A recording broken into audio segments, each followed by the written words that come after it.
Louise Thrushwood was a modest, motherly mouse that lived within the walls of a quiet 2-story home.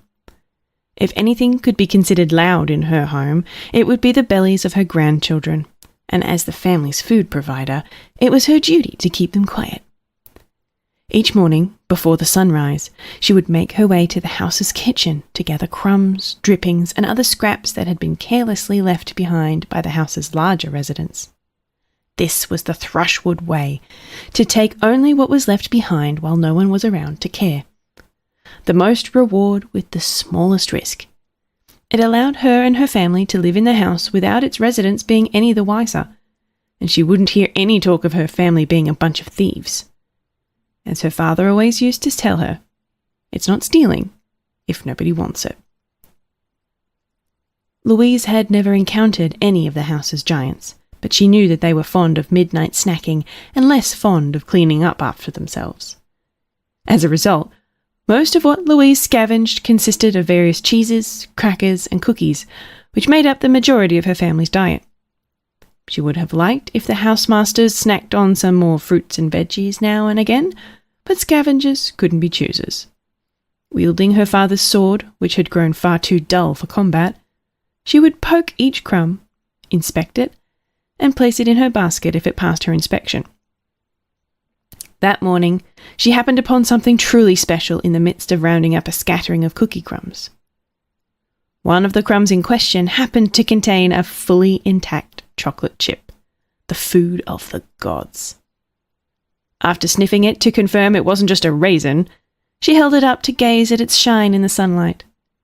She so badly wanted to taste it. It had been months since anyone in her family had even smelled chocolate. But she had to restrain herself. Her father had always warned her about snacking while scavenging. One thoughtless bite could quickly lead to an empty basket, and Louise couldn't bear the thought of her family going hungry because of her. After depositing the final crumb into her basket, Louise sheathed her sword and immediately headed for home. She didn't want to risk sticking around once the housemasters woke up. The less time she spent outside her mouse hole, the better. The Thrushwood home was already full of life by the time Louise returned. The triplets were playing around on the couch. Sophia was hard at work putting her ribbons on everything, and Elizabeth was skulking in the corner practicing her evil stare. Louise's grandkids all threw out a warm welcome upon their grandmother's arrival, though Louise's own kids were a little preoccupied. Adam and Abigail were still sleeping like a rock and a log, respectively, acting as additional props for Sophia's decorations. Meanwhile, Morgan was already doing the prep work for breakfast. She was never one to take it easy. Louise wanted to keep the little surprise that she had found that morning a secret, especially from Morgan. It was difficult enough to convince her to feed her kids the cookie crumbs she scavenged, but Louise understood. It was Morgan's job as the mother to be a stick in the mud. But at the same time, Louise felt it was her duty as the grandmother to spoil her grandkids rotten. As long as she was the scavenger in the house, she'd make sure they got a little sugar in their diet. Louise did wonder how much longer that would be, though. More and more, Morgan had been hinting that Louise consider retiring her role as the family scavenger. Louise was already in her mid-50s, and her vision wasn't exactly as sharp as it used to be. Louise could see her point, but every time she thought about hanging up her cape, she'd remember the smiling faces of her little ones every morning she brought in a basket of goodies. It made her feel like she was doing her part, like she was a precious member of the family that couldn't be forgotten like her father was. She had a role to play, and she was the best to play it. Morgan, Adam, and Abigail had only scavenged a handful of times, and they still had a long way to go. Morgan was too cautious, and she couldn't find enough crumbs to fill her basket. Adam had a tendency to snack on the job, and Abby was too easily distracted by the wonders of the larger house. Louise wanted to see them improve, but she wasn't ready to let go of her title just yet. She knew that she had many more adventures left in her. As lively as the Thrushwood household could become, nothing turned it on quite like mealtime. No Thrushwood nose could resist the siren song of the dinner table, especially during breakfast when the crumbs were at their freshest. Even the most tasteless of saltines burst with flavour when placed on a plate with a sprinkle of grandmotherly love. Unlike the patrons of the larger house, they would not leave one crumb behind. Dropped food would be eaten off the floor without hesitation. To do otherwise would be hypocritical. Louise had melted down the chocolate chip to use as a topping to the cheese, cracker, and cookie crumbs she'd scavenged that morning. She'd played the role of the chocolate fairy, sprinkling a little touch of heaven into each of their plates. When it came to Morgan's kids, however, it didn't take much in the tank to get their engines running. Davy grabbed his ball from the living room to toss around. Sophia started biting her food face first like a wild animal, and Abigail suddenly found it difficult to resist teasing her twin brother. They were almost as energetic after eating it as they were just to see it. Even picky little Elizabeth had a chance of joining the clean plate club with chocolate on the table. Louise couldn't begin to measure her joy at seeing the table so alive. Morgan, on the other hand, was on full damage control, striving to quell the storm that was brewing as a result of combining her kids and sugar. She'd never understand why her mother enjoyed causing such chaos. As she attempted to wipe the chocolate off a jittering Sophia's face, Davy threw his ball a little too hard, knocking off Douglas's glasses and flying back into the living room. Dirk was naturally upset with this manoeuvre, as it was actually his ball, and he didn't like the looks of where it was flying. Morgan chastised Davy for playing around at the dinner table, failing to notice just where that ball was heading. The ball had rolled all the way from the dining room table, across the living room, and out toward the front door. Were the door shut, it would have harmlessly bounced off it. However, in the excitement of preparing her chocolate topping, Louise had forgotten to close the door behind her. Thus there was nothing to stop the ball from rolling through the open door and into the untamed wilderness of the larger house. If there was one rule in the Thrushwood house, it was to never leave the safety of the mouse hole after sunrise for any reason. Under Morgan's rules, even looking outside of the mouse hole was grounds for a spanking. It was a rule for the adults as well as the children, though for the adults it was more of a strong suggestion. There was no telling what awaited them out there once the rest of the house was awake, and none of them were too keen on finding out. Even so, Dirk and Davy only had the one ball, and it wasn't as though there was a store around for them to buy another. If the larger residents found the ball and took it away, it would be gone forever. Louise volunteered to retrieve it, insisting there was no cause for concern. Their mouse hole had intentionally been dug out far away from any of the large furniture that could conceal predators, and the ball hadn't rolled too far out anyway. Louise was experienced enough to know what she could and couldn't get away with. She hung up her apron and strolled out to retrieve it with a casual, "Be right back," not even bothering to grab her sword or cape. Morgan was less optimistic about the idea. She wanted to tell her mother to stop, but Sophia, still high on her sugar rush, cut her off with the unrelenting demand to be read The Legend of Ice Cream again. In truth, Morgan didn't want her boys to lose their favourite toy either. She was just very partial to her grandfather's mantra of no unnecessary risks. At the very least, she wished her mother would put her cape on if she was going outside. She'd die of embarrassment if another mouse family saw her mother like that. Louise's plan of attack was simple. Walk outside, pick up the ball, run back inside. As long as nothing jumped out at her and pinned her to the wall, she was sure that there would be no issues. But there was something else, something far more dangerous lurking in the outside world to prey on her. Not a predator, not a monster, but a smell. A smell that surpassed any she had ever experienced. The many years of scavenging had strengthened Louise with a fair amount of willpower. When out on the prowl for crumbs or serving her kids at the dinner table, she was pretty good at keeping her tongue in her mouth. But when it came to real food, the sort that was actually made to be eaten by someone, she was exposed for the glutton she truly was. Her nose had a mind of its own. At that moment, finding the source of the smell was all that mattered. All other thoughts were purged from her mind. She couldn't be shocked out of her mental state if her tail was shoved directly into an electrical socket. She had to know what it was. Following the smell with pinpoint accuracy, she made her way across the living room to the nearby door. The scent was coming straight through the vent that passed right across into the opposite room. In other words, It was coming from the kitchen. She couldn't map the scent to any food item she could name. Was it sour or sweet? Salty or spicy? She didn't know. But she had to know. The smell was too good to be true. She pushed her head through the large flap at the base of the door to see what mysteries awaited her.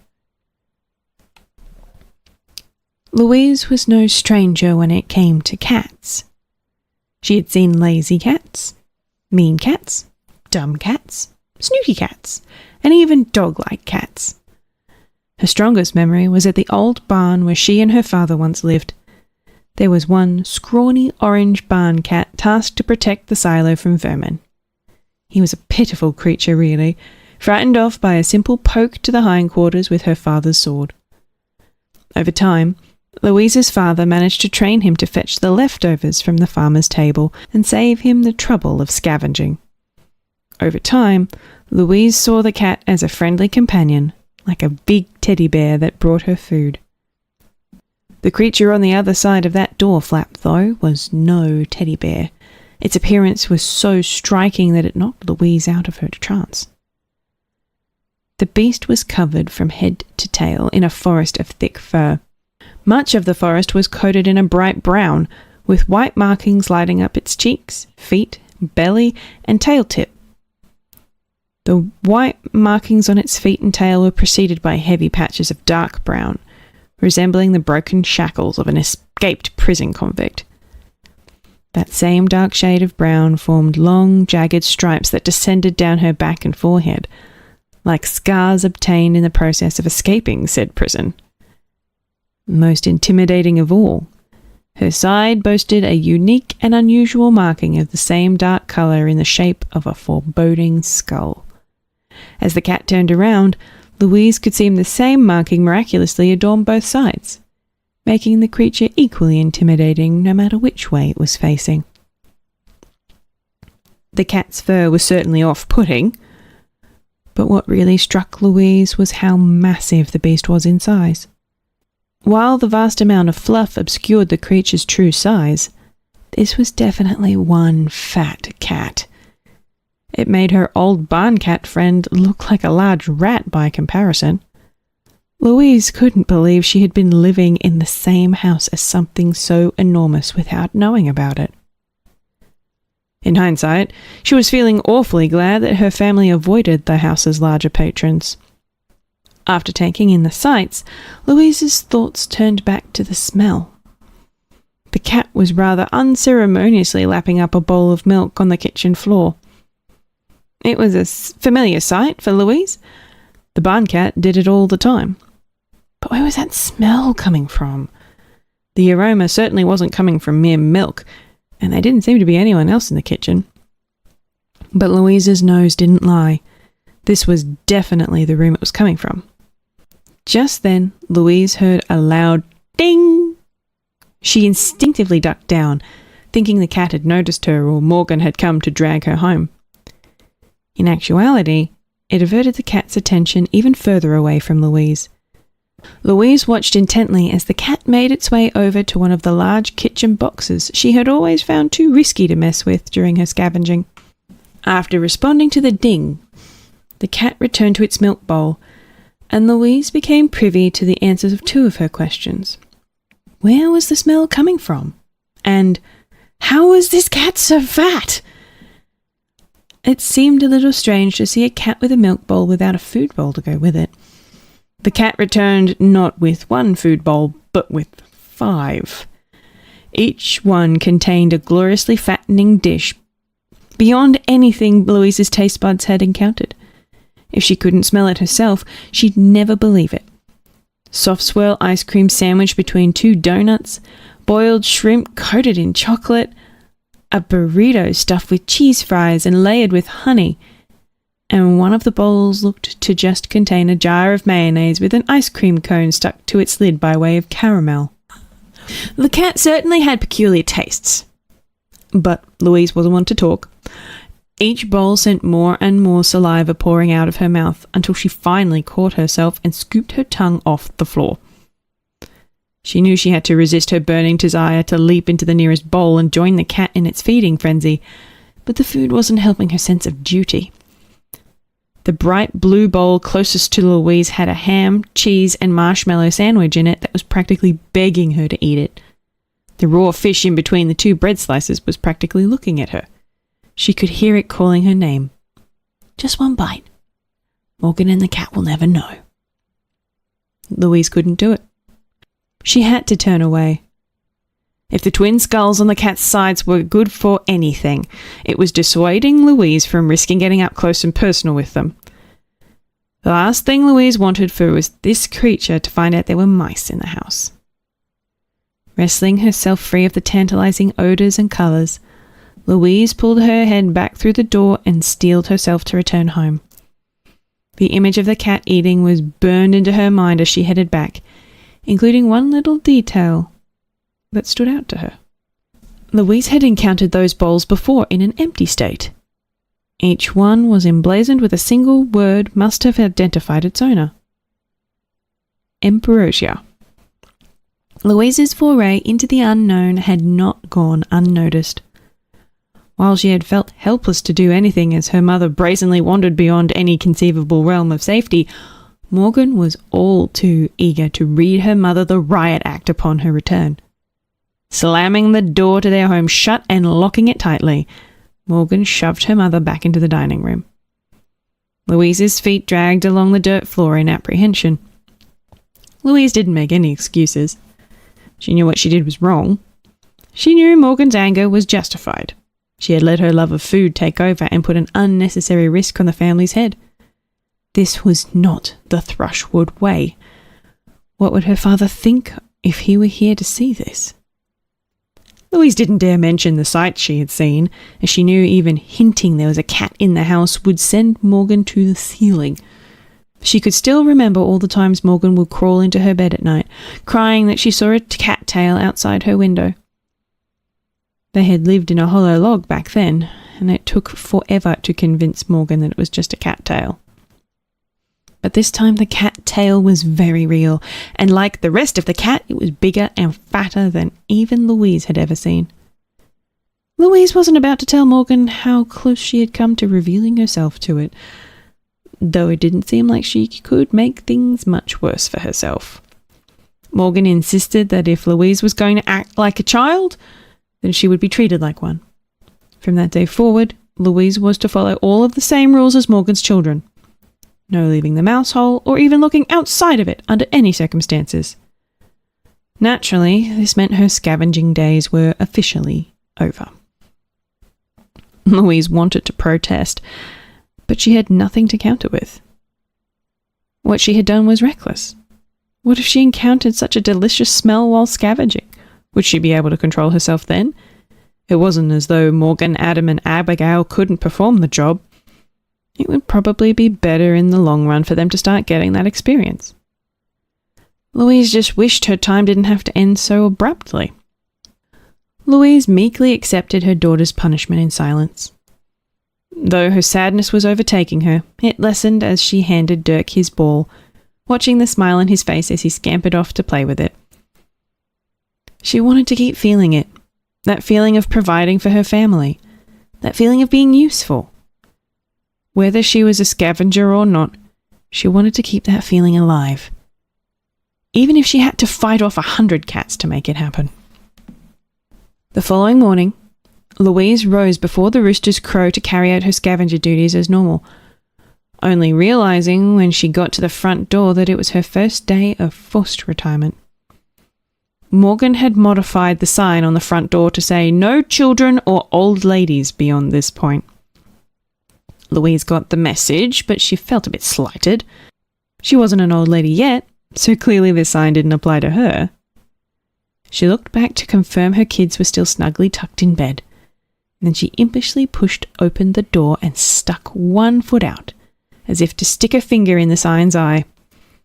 As she did, she suddenly felt glad that her kids had overslept. The gigantic cat that Louise had encountered the day before was suddenly before her, napping in the centre of the living room right next to the kitchen door. What was the beast doing here? Why now of all times?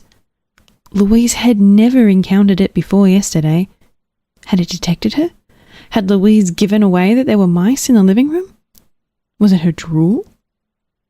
While all of these questions buzzed through her mind, they were all eclipsed by the second unusually large object in the room.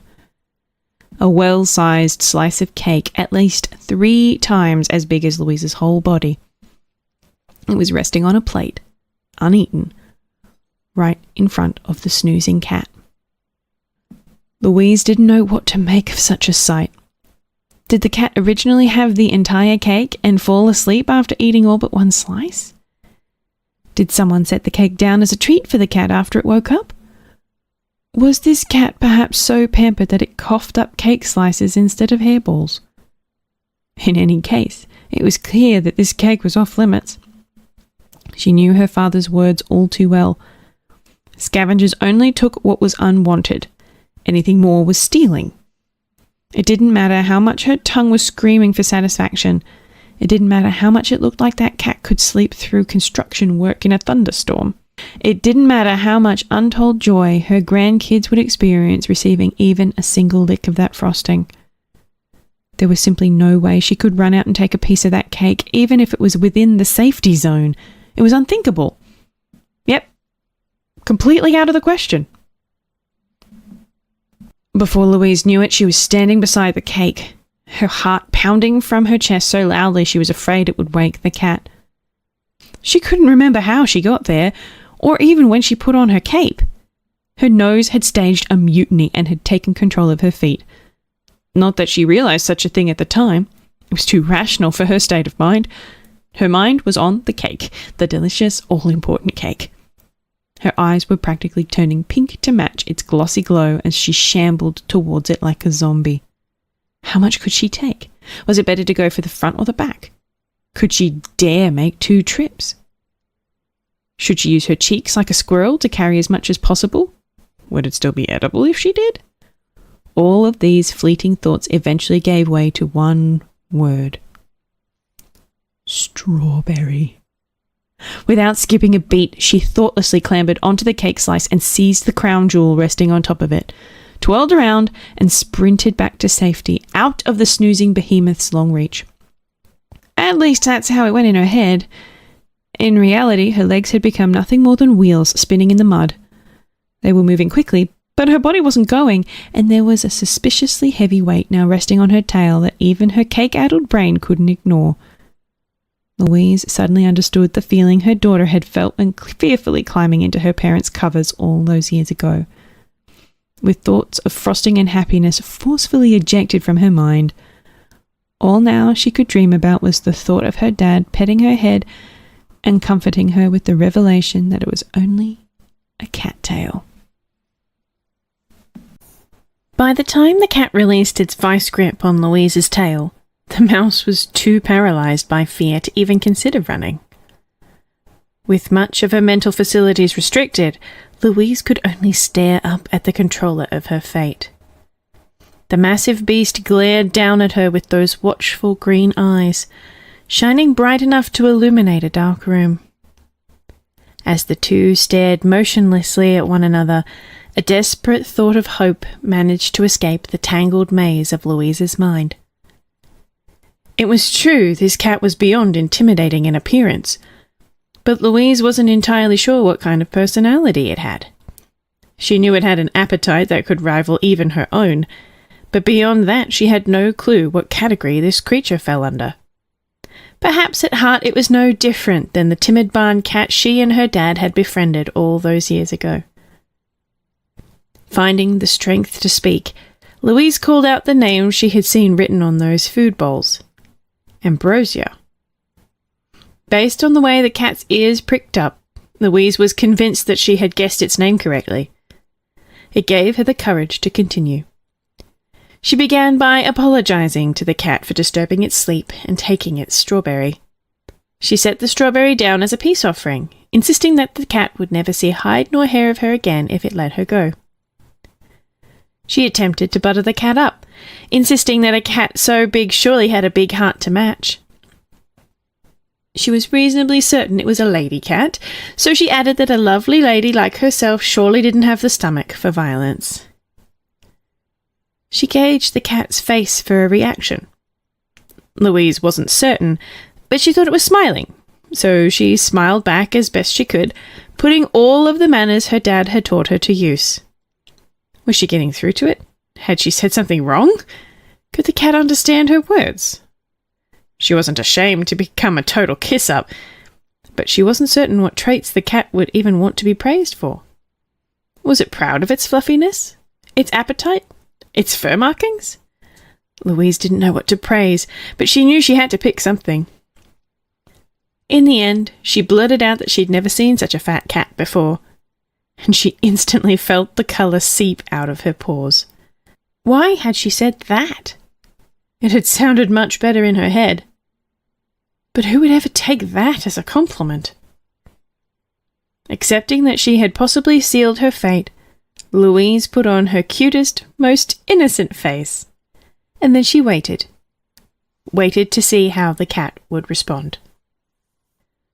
Back when Louise lived in the barn with her dad, she would often play fetch with the barn cat.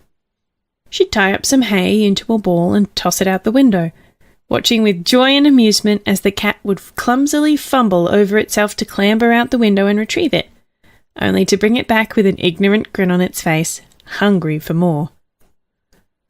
Louise never understood what made that cat so eager to chase around a simple ball of hay, so she was surprised to see Ambrosia present her with a similar toy, a ball made entirely of yarn instead of hay. Louise got closer to inspect the yarn, checking to see if there was anything special about it. After finding nothing spectacular, Louise offered to play fetch, feeling a little nostalgic at the prospect.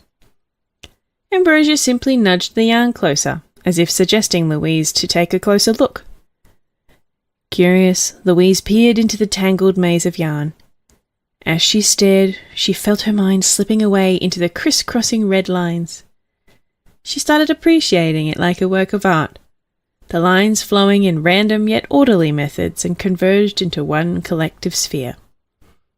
Was this what Ambrosia wanted to show her? Was this cat a lover of the arts? Louise was beginning to see the appeal. Before Louise could get too impressed, she suddenly realized that it wasn't just her mind that was lost in the bright red yarn. It was her body, too. As she was admiring the look of the yarn ball, something had shoved her inside from behind. She scrambled to free herself, but she only ended up hopelessly entangled, loosely enough that she could squirm, but firmly enough that she couldn't squirm free. She cried out Ambrosia's name for assistance, but by that point the ride had already started. Up and down Louise was thrown, carelessly and playfully. The yarn ball would fall onto the cat's paws, getting kicked around before being launched high into the air once more. Were Louise 20 years younger, the experience may have been exhilarating. But right there, in that moment, it was all she could do to keep her heart from leaping out her mouth and screaming. Was this her punishment? Was she getting her just desserts for stealing the strawberry? She wasn't used to such a thing. Her dad had been one to spare the rod when Louise acted up. She wondered if her gluttonous mannerisms would be as much of an issue if she had someone like Ambrosia as a mum. Perhaps this would be good for her in the long run. While she couldn't stop herself from squeaking in terror, Louise decided to suck it up and accept the cat's punishment. After all, if she could earn the cat's forgiveness, it was worth a little mortal terror. Despite Louise's best efforts, it seemed her mortal terror was slated to last a little longer. After Ambrosia finally tired of the yarn ball, the cat suddenly dropped it and walked off, as if its mind was suddenly wiped of Louise's existence. Louise thought it was a good sign, as if the prison guard had just thoughtlessly dropped the keys to her cell in front of her. However, she still couldn't quite squirm free of the yarn. She spent a few minutes struggling, using her teeth to gnaw through the tasteless licorice. But just as she was about to find an opening, a loud and mysterious wind from above suddenly ripped her from her bonds and took gravity as payment. Louise was sucked into a dark plastic tube. There was hardly an inch of room to move around. She had slept in sewer pipes that were more spacious. But before she could make heads or tails of her predicament, the mysterious gust of wind roared again, this time spitting her out of the tube and into the open air once again. The air just kept blasting out at her, and Louise was left dangling in place, too small to fall and too heavy to float. It was then that Louise realized she was being assaulted by some kind of air-controlling device. And at her backside was Ambrosia, manning the switch to the machine. Louise understood clearly. This was the second phase of her punishment. Every few seconds, Ambrosia would flick the switch back and forth, changing the direction of the wind to pull Louise in and out of the tube. Looking at Ambrosia's face, Louise could see a sinister grin that only seemed to grow the more Louise squeaked. Was this more than just an act of justice? Was this payback for the fat cat comment? Thinking about it, Louise herself had once set a pitfall trap for an ex-lover that called her a fat rat, and her expression at the time wasn't too different than Ambrosia's was now. Perhaps it would be hypercritical to hold this cat in contempt for getting enjoyment out of this. With that in mind, Louise decided to let the cat have her catharsis. Though her sides started to chafe from sliding in and out of the tube so much, at least she could feel good that she wasn't yet too fat to fit inside. Louise couldn't fathom how much longer this punishment would go on. After Ambrosia tired of the wind machine, Louise was taken into the next room over. It wasn't the kitchen, so Louise had never encountered it before. Much of it was too dark to see, but Louise could make out the desk that hosted a series of black boxes on it, with one of the black boxes off to the side on the floor. Ambrosia grabbed a small round device that was resting on a thin rectangular cushion and tossed it aside, placing Louise on the cushion in its place. Then the cat pressed a button on the lower box, and a blinding light shone from the upper one, accompanied by a fanfare of electronic instruments. Ambrosia sat down in the chair in front of the desk and put on a set of fancy-looking earmuffs with an attached stick that extended to Ambrosia's mouth. Louise wasn't sure what purpose the earmuffs served, as Ambrosia wasn't even wearing them on her ears. Nevertheless, the cat was fixated on the glowing box, while at the same time refusing to release her grip on Louise.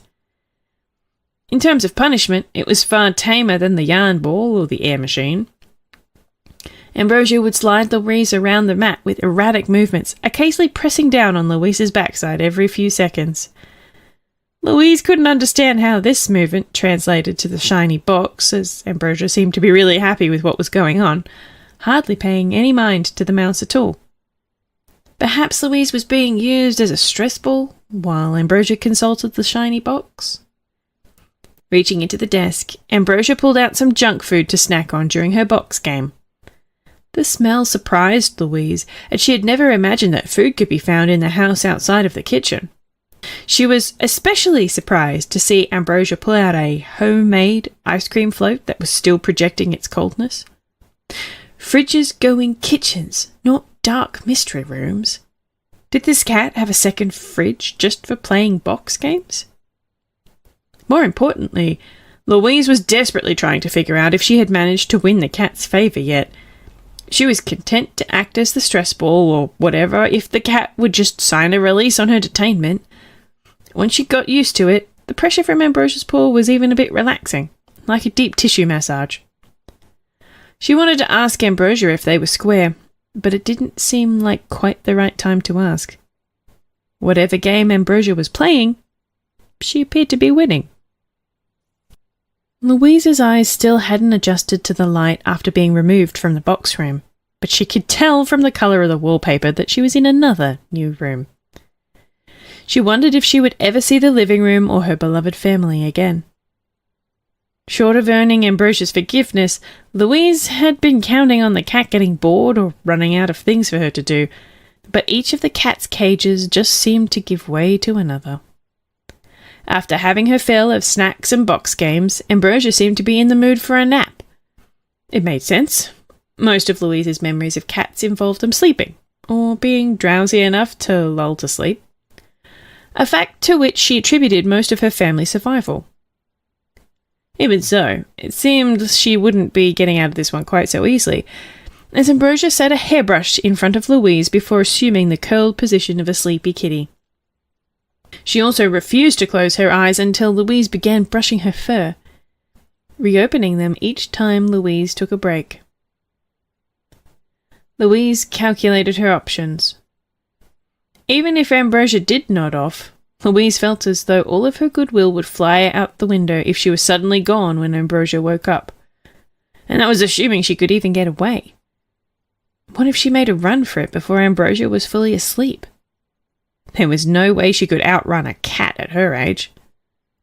Beyond that, where would she even go? She didn't even know what room she was in, which might have even been the reason the cat chose this room for nap time. Who knew what kind of crazy rooms this house was hiding? One wrong turn could take her right into the hall of mousetraps. She may as well have been trapped in a maze. Without some pungent cheese to guide her to the exit, her feet were glued in place. While her condition was disconcerting, there was something else eating away at her. Before settling down, Ambrosia had brought with her a bowl of buttered brownie bites from the box room to serve as one final snack before bed. Though the promise of escape was tempting, Louise could hardly focus with those puppies licking her nose. Like the strawberry cake that came before, the smell was heavenly, and this time they were tantalizingly close. One of them was even hanging out of its porcelain lodging, extending its reach towards Louise like a forbidden lover.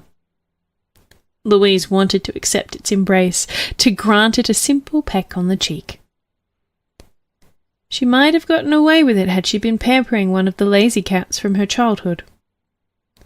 Because of that fact, she underestimated Ambrosia's energy and greed. Louise never could have imagined just how watchful the cat's eyes were when it came to her food. Louise was practically humming her funeral march as Ambrosia carried her into the kitchen. She felt no different than when Morgan had caught her the previous morning before. Once again, she felt unable to make an excuse. She had fallen victim to her tongue twice in 2 days. The best she could hope for at this stage was a well-seasoned casket. After wedging Louise inside a salt shaker to keep her in place, Ambrosia grabbed a large loaf of bread from the pantry. The size of the bread astounded Louise, but it was quickly wiped from her mind as Ambrosia pulled open the fridge. As the faintest chill from the big icy box blew across her face, Louise's jaw fell open. She was starstruck. Her vision rapidly switched from blurry to picture-perfect as she ogled over every sacred treasure she could spot. All the meals she and Morgan could prepare if she got her paws on just one of them. Louise's mind buzzed with images of her family dipping all of their potato crumbs in ketchup, or sampling something as exotic as zucchini. Never mind all the meat that was in that fridge. Louise could recall the time her dad had managed to snag the two of them a leg of wild bird. The bird was awfully huffy about it, but even getting an earful of bird poop couldn't have ruined the magic of that experience. What a marvel it would be to share it with her grandkids.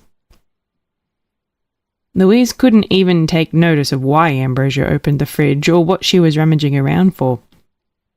She was captivated by the sights and smells that were courting her eyes, nose, and tongue. All this time, this was the paradise she had blinded herself to by adhering to her father's no-risk principles. She felt as if a blindfold had been pulled from her eyes. To experience something such as this, how could she not take the risk? If only she had realized sooner, she and her family would have known full bellies, if only for a little while. Instead, she was filled with regret and shame. Regret that none of this food would ever reach her own lips or the lips of her family. And shame that her final moments would involve her spitting on her father's legacy by abandoning his principles in both body and spirit. All she could hope for was that his eyes still weren't good enough to see her as he watched from on high. Was this refrigerator the science lab where Ambrosia concocted her ridiculous food combinations? The cauldron that summoned her magical artifacts? It had to be. There was no mistaking it. Louise vowed that if she somehow survived Ambrosia's punishment, she would bring at least a crumb from that fridge back home, even if she were reduced to her head and had to store it in her cheeks. No matter how long the moment seemed to last, it was still just a moment. Eventually the fridge shut, and Ambrosia returned with the tools of her trade. Louise recognized the items she was holding immediately. Sandwich fixings. She gulped, for what she figured would be the last time, as Ambrosia put on her chef's hat and began slicing the bread in two. Ambrosia pulled Louise from her salt shaker prison and removed her cape and glasses, presumably to increase her flavor profile. Then Louise was placed between two fluffy buns of the bread variety. Once the mouse was in place, there were no rules for what else was placed to act as her neighbours.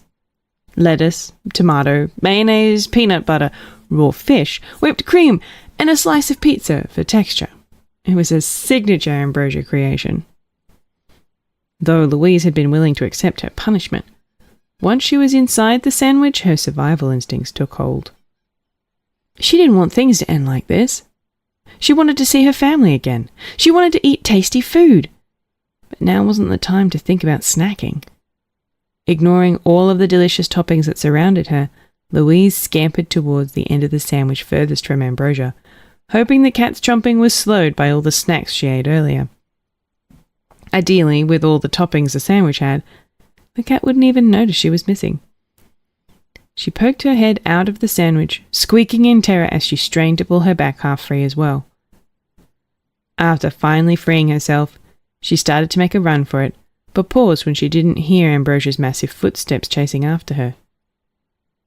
As she looked back, she was further surprised by the fact that Ambrosia hadn't even taken a bite of her sandwich. She was instead holding her belly, her tongue flailing out of her mouth as she trilled in amusement at Louise's performance. Louise's face turned bright red.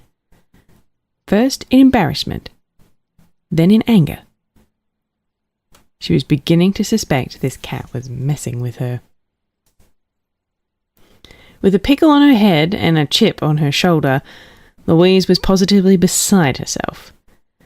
Putting her in a sandwich and eating her was one thing, but being a big bully was inexcusable. Neither Louise nor her father would ever tolerate such behaviour. It riled Louise up more than anything. She could recall a time when Davy was something of a bully to his brothers, and she had felt compelled to set him straight even more than Morgan did. When it came to such things, she didn't care how big or intimidating Ambrosia looked. This cat needed to be taught some manners. After being taken back to the living room for Ambrosia's next game, Louise insisted on digging in her heels and calling Ambrosia out. Like a stern mother, Louise lectured Ambrosia about treating others with respect, as well as being grateful for the food she had. And like a rebellious teenage daughter, Ambrosia only stared back with a smirk, playfully chomping at a leftover cucumber from her sandwich, while she looked down on Louise as if onlooking a circus performance. It was clear that Louise's words weren't getting through Ambrosia's thick skull. Such a feat would take action, and Louise knew just the action to take. She would need to employ the strategy she had once used to get Davy on the straight and narrow. Standing tall despite her head pickle, Louise challenged Ambrosia to 3 events of her choosing. If Louise lost even one, Ambrosia could do as she wished with her. But if Louise won all 3, then Ambrosia would have to share some of the food from her fridge with Louise and her family. What a time for Morgan to finally wake up for scavenging duty. Morgan had no idea what her mother was thinking. She didn't even know where to begin. What was her mother doing outside the mouse hole? Why did she blatantly ignore her note on the door? Why didn't she have her sword? Why was she helping a 4-legged killing machine set up an obstacle course? More importantly, why was the 4-legged killing machine helping her do the same? Morgan had only met one cat before in her life, and she could still remember the hungry look in its eyes as it picked her up with its tail and licked her across the face for a taste. Lucky for her, that cat wasn't fond of the flavour, but this walking she-demon looked fit to scarf down the entire family as a morning snack. Had they really been living alongside such a monster? Morgan didn't understand why or how her mother had lost her mind, but she certainly wasn't about to step in and doom them both. Her mother was on her own. Even so, Morgan's curiosity compelled her to watch. Why had her mother challenged a cat to an obstacle course? And why had the cat agreed? After setting up the chalkboard to act as a scorekeeper, the first event was on. Though the stakes were high, Ambrosia was still only playing around, high-stepping beside Louise at a brisk pace while the mouse ran as fast as she could.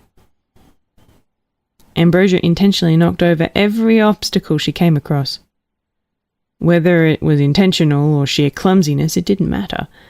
The obstacles only served as the path to the finish line, and none of them incurred any penalties as long as they were passed. Louise didn't complain either. Her plan didn't come into play until the final obstacle. With the last set of obstacles before them, Morgan could barely watch. That cat had her mother dancing in its paw the entire race, and Louise could barely keep up. After Ambrosia cleared the last hurdle, all that remained was a pair of crawl tubes, one for each competitor. Louise was still nearing the top of her ladder, trying to climb her own final hurdle as Ambrosia slid into her crawl tube. Then, just as Ambrosia pulled her head out to squeeze through the tube and deliver the final blow, she suddenly stopped. Her backside wasn't following her. Cats were known for their ability to squeeze through narrow spaces, but such an ability had its limits. Louise knew this, and she knew in Ambrosia's case that limit was the size of her massive derriere. Though the cat had no problem squeezing herself into the tube, no amount of squirming was going to get her back out. Like a piping bag clogged with too much cookie dough, that cat wasn't going anywhere, much less crossing the finish line. The best she could do was helplessly roll from side to side, unable to move an inch forward. She had become one with the tube, and that meant Louise was free to clear her own tube and take first place in the first event. As a mouse, she fit through hers with ease. Were Louise a certain kind of mouse, she would have been tempted to let Ambrosia get used to her new way of life. But Louise always kept her promises, and she was insistent on completing the 3 challenges.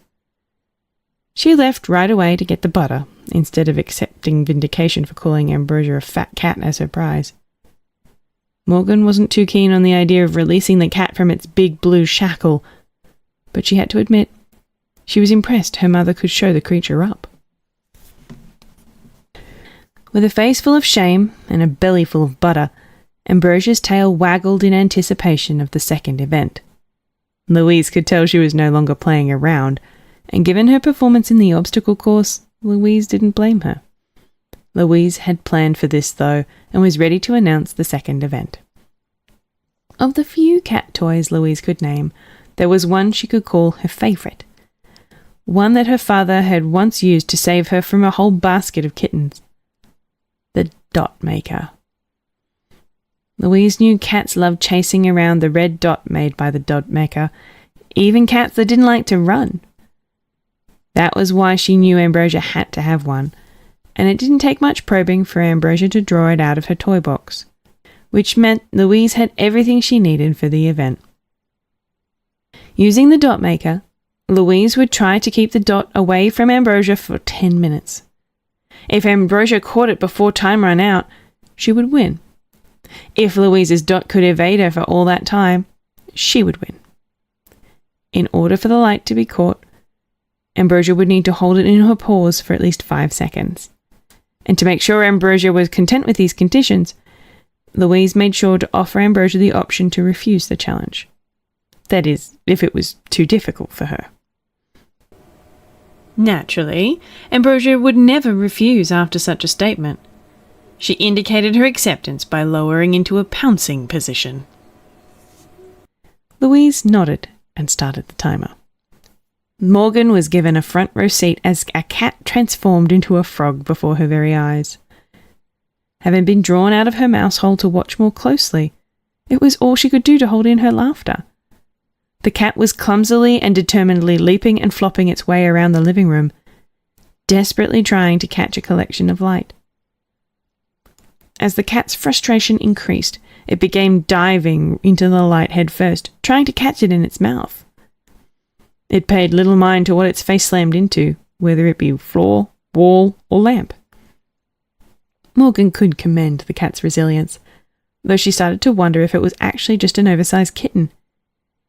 Even Sophia wouldn't fall for such a simple trick. Louise felt a little bad for deceiving Ambrosia. In truth, the real challenge was for Ambrosia to reject the challenge. Once Ambrosia failed that, it was already over for her. On the one hand, Louise hoped she could show Ambrosia how it felt to be deceived, but she also didn't want to deceive herself. She knew that a part of this was payback for Ambrosia's contemptible treatment of her earlier, and she couldn't stop smiling as Ambrosia got more and more flustered trying to catch the laser. After the timer went off, Ambrosia was left with empty paws and egg on her face. It would all be settled in the final challenge. As the final challenge lay before them, Louise steeled herself for the worst. She knew that Ambrosia would be on high alert after the results of the first two events. If she wanted to win the third, no amount of trickery would suffice. It had to be pure skill that bested the cat. That was why she picked the event that she was best at, even though it happened to be her competitor's best event as well. The plates had been scattered around them, some still warm from the microwave, others still cold from the fridge. The two would compete in a game of Uncle. The first to stop eating would lose. Ambrosia couldn't have been more confident or amped up, though Louise wasn't ready to roll over either. The feasting went on for nearly an hour, dirty plates being licked clean and flung around. Louise had to dive off quite a few plates to avoid getting lapped up herself. As the one with the bigger mouth, Ambrosia had the clear advantage when it came to sucking up more at once. But even with that advantage, Louise was matching her pound for pound. The mouse was surrounded by an ocean of foods she had never experienced before. Each new taste sent her on a 1,000-year journey through a dreamlike landscape, and it was doing wonders for her metabolism. As the two bellies began to fill, crumbs started to be left behind, and as they reached the 14th wave, Ambrosia looked to be breaking into a sweat. A belly that once had no limits was now finding those limits being tested. Meanwhile, Louise's belly was filled with a fire that could not be snuffed out. The question of hungry or full no longer mattered to her. Her nose that had been eternally kept on a leash was finally free to sniff to its nostrils' content. Ambrosia tried to keep shoveling down more food, but the look on her face suggested it would soon be coming back up. Her stomach gurgled as if crying out to stop the madness, but she refused to listen. Even as her chin dropped to the floor, even as her eyes sagged and her ears drooped, even as her own tongue flopped out of her mouth in surrender, she wouldn't admit defeat to the little mouse. Once she passed a plate of fish after taking only a single bite, it was clear she was finished. All she needed was one more handful of spaghetti for her pride to get the message. Ambrosia was stuffed. Morgan watched the whole thing from afar, and with the two competitors looking a little bloated, she elected to take care of the scoreboard for them. It took a good 5 minutes after Ambrosia's surrender for Louise to realize she had won. There were still so many other delicious foods to try, and she only had one mouth to eat them with. Once it was over, she felt a little disappointed that she didn't get to taste everything. She kind of hoped Ambrosia would ask for a rematch, With a protruding gut and a shiny gold medal around her neck, Louise strolled into the kitchen with her head held high. Victory was hers, which meant it was time to claim her reward. With her nose quelled for the moment, she felt confident that she could resist her greed, and she didn't want to be greedy anyway. She would insist on only taking a few items from the fridge, enough to make a delicious dinner. She couldn't wait to show her family the spoils that awaited them. If it was anything like the food she had just eaten, she was a little nervous that they would find it too overwhelming. She wondered how they would react. How Morgan would react.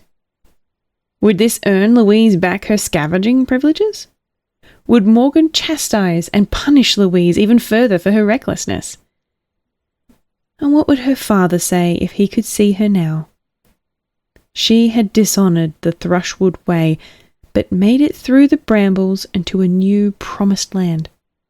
Surely he would be proud of that, right? Lastly, Louise wondered how Ambrosia would react. After the cat had recovered from her loss, she had mostly been silent, her smug aura completely absent for once.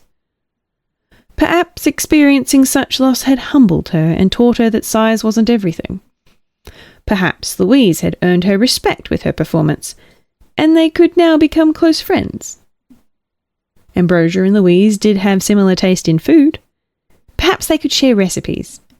Louise would be more than happy to brush her fur and play with her in exchange. But before any of that, it was time for the cat to hold up her end of the bargain. Louise waited in anticipation for the silver medal kitty to open the fridge, and Morgan waited from the shadows with a smile that could light up the dark. Louise squirmed with all her might, but she couldn't move a millimetre. She couldn't even tip over the cone with her legs stuffed so firmly underneath her. Earlier, she had been wedged tight into a salt shaker and just barely unable to wiggle out. But now, she couldn't squeeze her way out of an ice cream cone if her life depended on it. It was difficult to feel betrayed when she felt so embarrassed. She tried squirming once more just in case, but it was no use. After the results of the eating contest, no amount of squirming or sucking in was going to pull her free. How had her luck taken such a dire turn? Now she knew how Ambrosia had felt in that tube. Or perhaps in general. Ambrosia returned to the room carrying a yellow putter. Not content to just stuff her mouse friend into an ice cream cone and laugh, she smirked as she put her master plan into action. Louise wasn't certain what it was until Ambrosia opened the window and flipped up Louise's cape, exposing the mouse's hindquarters. Then it was all clear. It really wasn't a roundabout means of opening the fridge for her. It was banishment. The cat couldn't deal with her loss and wanted to get rid of the evidence. In this case, that was her. Though Louise was in full panic mode at the prospect of being booted from the house, even she wasn't as terrified as the trembling mouse hiding up on the kitchen counter. It was too horrible for Morgan to watch, but she couldn't think of anything she could do. Pictures of her original cat encounter flashed through her mind as she weighed her options, all hope being eclipsed by the image of the cat's inner mouth. Were she to reveal herself in any way, she would just get captured. Eaten at worst, stuffed into her own cone at best. And were she to try to act without revealing herself, a cat that gluttonous would no doubt smell a rat. No option she could think of allowed both mice to escape unscathed, and no option where she did anything resulted in a better outcome than if she didn't. All she could do was watch and wait. Wait for the inevitable spanking that would seal her reckless mother's fate. Louise's father had once told her a story of mice using birds as transportation. Since mice couldn't fly themselves, they could instead use their skills to scrounge up worms and seeds as airfare.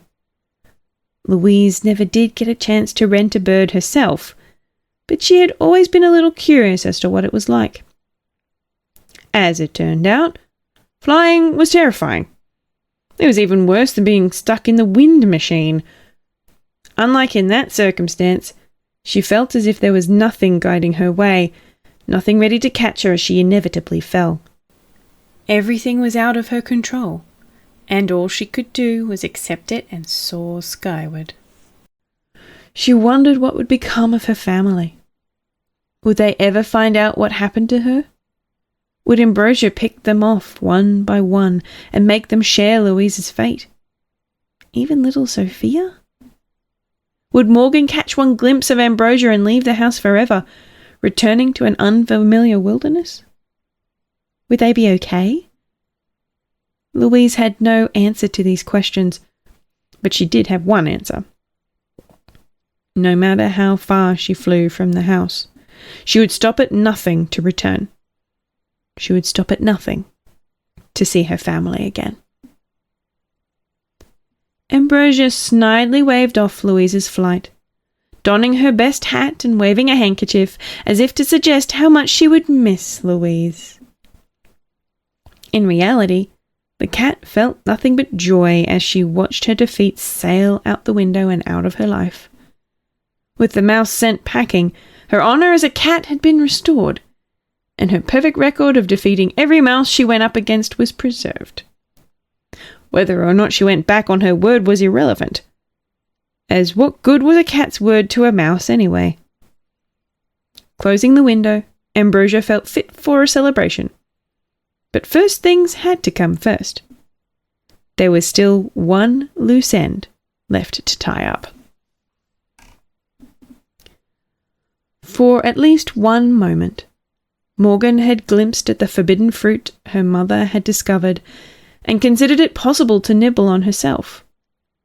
But having seen that possibility jettisoned out the window, she clung back to the original Thrushwood way like a childhood teddy bear and rushed home. Her grandfather was right all along. There was no benefit from taking risks. All that mattered was doing just enough to survive until the next day. What she didn't realize that it was already too late to return to the no-risk life. Lacking her mother's experience with Ambrosia, Morgan had no clue just how watchful the cat's eyes were.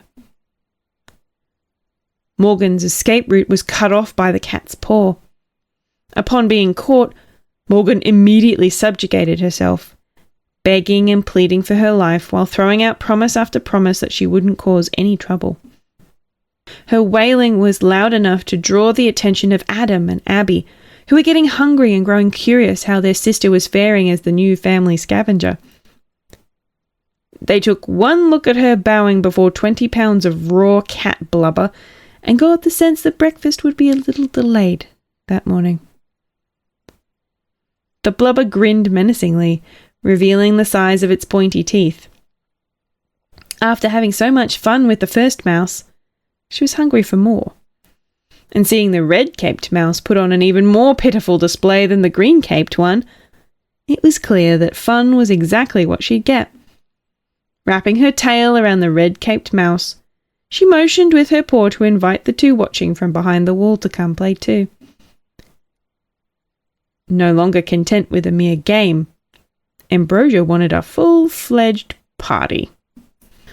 Donning the attire befitting of her status, Queen Ambrosia lounged back in her favourite spot beside the kitchen window. It was the warmest spot in the whole house, mainly because it was on top of the stove. Ambrosia loved to turn the stove on medium-high so she could warm her head and bottom at the same time. It was much less work than having to flip over every few minutes. And it was even more relaxing now that she had her jesters to cater to her every whim. It had been a good 15 minutes since her eating competition, and she was starting to get a bit peckish. With a pair of dainty claps, she sent two of her servants to fetch her an apple pie, while she scarfed down some bonbons as a pre-pie snack and had her third jester fan her. She wasn't concerned with them sneaking a nibble of her food. She could tell they were far too intimidated of her to attempt such nonsense, as Red Cape had no doubt shared the fate of old Green Cape with the other two. Ambrosia felt on top of the world. Though as luxurious as her throne was, she couldn't help but feel there was a tiny speck of dirt on it that she just couldn't wipe clean. The images of her losing the mouse's 3 challenges still plagued her mind. She couldn't fathom how she managed to lose all 3 challenges, or how a simple mouse had beaten her almost effortlessly. The first 2 were whatever, as the mouse had used dirty tricks. But losing the eating competition was unforgivable. It besmirched her honour as a cat. It was her job to be feared by mice, to have absolute authority over them, and most certainly have a bigger appetite than them. If a mouse could so easily overcome her, she may as well be a mouse herself. She had thought banishing Green Cape would restore her honour, but the shame continued to linger. Part of her wanted the little vermin to come back. She wanted a chance to redeem herself for real. She wanted to face the mouse again and win this time, if she got the chance. This time there would be no playing around, and certainly no falling for any more stupid tricks. As if to answer her pleas, a rumble in the bushes outside gave way to a familiar face. It didn't make much noise, but such an occurrence would never escape Ambrosia's watchful eyes. She smirked with glee just before the scent of her pie reached her nose. It seemed it was the Queen's playtime once more. Louise had served as the family scavenger long before her family moved into House Ambrosia. In addition to the barn and the hollow log, Louise had once lived a nomadic life in an untamed forest, minimizing risk by never settling down in one place. In order to stay on the move, she and her father would regularly need to scavenge materials to make a boat so they could cross the forest's main river. The waters could get intense, but with her father's help they always managed to reach the other side, sometimes with 1 or 2 kids in her arms. Given that experience, one would think crossing a mere swimming pool by herself would be much simpler. Originally, she'd planned to simply walk around it, but that plan turned belly up as soon as her favourite kitty squeezed through the backyard cat flap. With Ambrosia on the other side, looking ready to pounce at a moment's notice, it seemed that crossing the pool by boat would be the safest bet after all. Given Louise's experience with cats, she was fairly certain Ambrosia wouldn't be willingly taking a dip to swim after her. After scavenging a small inner tube and a stick to use as a makeshift boat and paddle, Louise began the long journey across. She saw Ambrosia getting comfortable over on the other side, dressed in what appeared to be a 2-piece bikini and setting up some yummy-looking refreshments. However, she figured that could be to her advantage. If Ambrosia got comfy enough, it was possible she would fall asleep, allowing Louise to pass without a fight. Little did Louise realize just what Ambrosia was getting comfy to do. That being said, Louise soon felt overjoyed that she hadn't challenged Ambrosia to a game of darts as one of her 3 events. Of all Ambrosia's faults, her aim was not one of them. This cat was crazy accurate. With a single throw, Ambrosia's dart punctured Louise's boat and sank it instantly, leaving Louise no choice but to swim back to shore. Not wanting to give Ambrosia the chance to move in for a finishing blow, she swam all the way back to the other side, as far away from the cat as possible. Ambrosia chortled from the comfort of her pool chair, taking a sip of her chocolate-infused juice and munching her chocolate-coated hot dog. Now soaking wet, Louise retreated into the bushes to think. Regardless of how comfy Ambrosia looked, it was clear there was little chance of her falling asleep, and Louise couldn't possibly scavenge enough boats to exhaust her darts.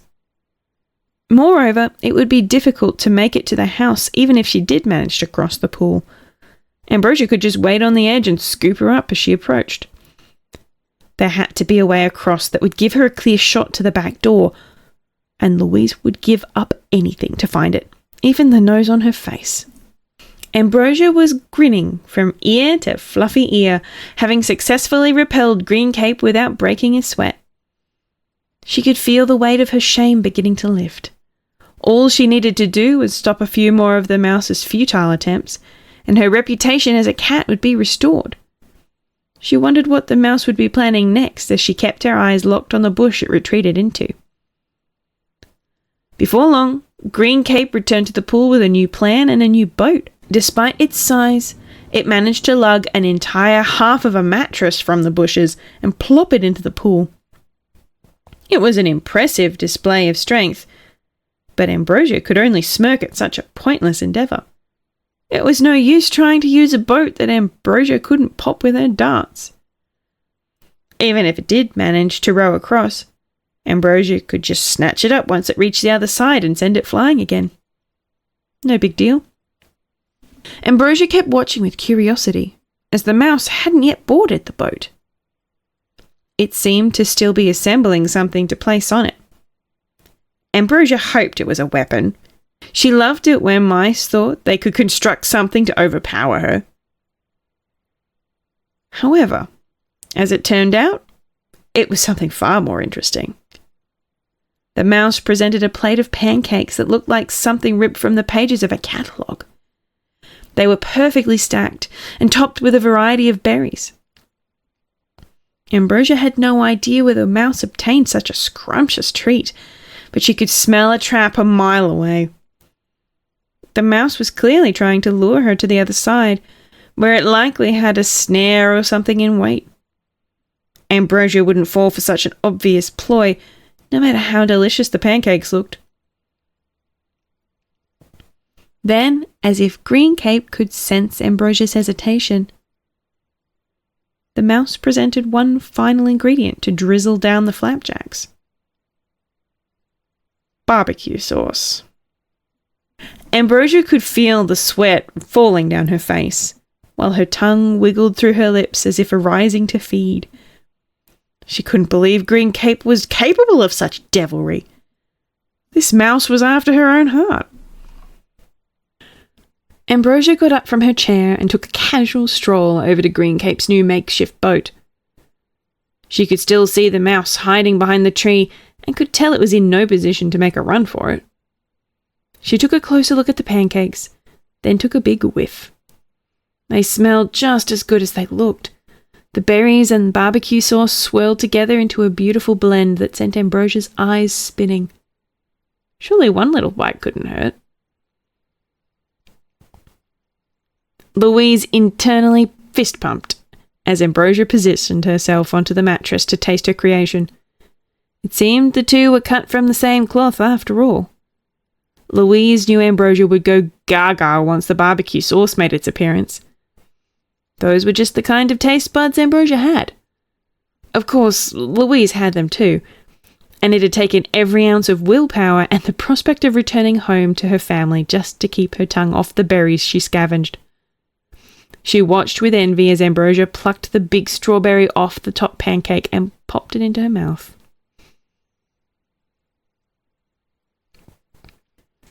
Louise didn't have much time to endure the sight, however, as her trap had just sprung into action. With Ambrosia firmly lounging atop the mattress, Louise pulled out her new oar and dashed over to the boat. As she had hoped, Ambrosia was too enthralled with the pancakes to notice her, the only situation where Ambrosia's watchful eyes lost their omniscience. Louise was surprised Ambrosia hadn't noticed anything suspect about her snack, but she wasn't about to complain. She had been counting on Ambrosia's bizarre taste buds to get her this far, and it was time to seize the moment. With Ambrosia fully occupied, Louise climbed up onto her back and plunged the oar into the chlorinated sea with as much gusto as she could manage. With one hearty shove, the SS Ambrosia set sail, just as the big cat was finishing off the last flapjack. It was around this time that Ambrosia had caught wind of how airy the pancakes tasted, now that the berries and sauce were no longer around to mask the flavour. with the last one still hanging from her mouth, she recognized she had been tricked into eating well-decorated, deflated pool toys. Unfortunately for her, the mattress was already out on the pool, with water on all sides. Were she to so much as wiggle her behind to shake off Green Cape, she would risk soaking her nice fur coat. Ambrosia dug her claws into the mattress and held perfectly still while Louise rode the two of them to the other side. It was the outcome Louise had hoped for, but she was still impressed.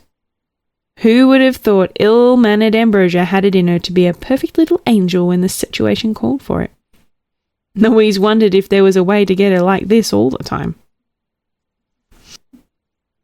Though Louise had managed to completely pull the wool over Ambrosia's eyes once more, the cat still held all the cards. Once the two disembarked the mattress, Louise was completely at Ambrosia's mercy again. With both of them back on dry land, Ambrosia could punt Louise like a football right into the stratosphere. Louise's only hope was that the experience had made Ambrosia so fearful of the water that she felt compelled to get as far away from it as possible. Lucky for her, the cat was feeling awfully scaredy that afternoon. Ambrosia was completely done with the pool, wanting nothing more to do with guarding it or even standing near it. She scrambled to the back door of the house, deciding to set up a blockade right at her castle gate. Planting herself right in front of the cat flap and steeling herself for the worst, she was adamant that old Green Cape wasn't setting one foot back inside. Her pride as a cat depended on it. Louise knew it would come to this. Getting past Ambrosia here was her only chance of getting back inside. If she tried to find another entrance, she knew Ambrosia would just follow her and block it too. The cat had so much energy that Louise didn't think she could count on waiting until she fell asleep either. No matter how comfy she looked, the cat always seemed to have one eye open. As with the eating competition, this time there could be no tricks.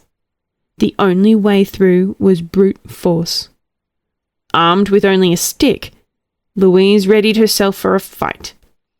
She didn't want to hurt Ambrosia, and truthfully, she didn't know if she was capable.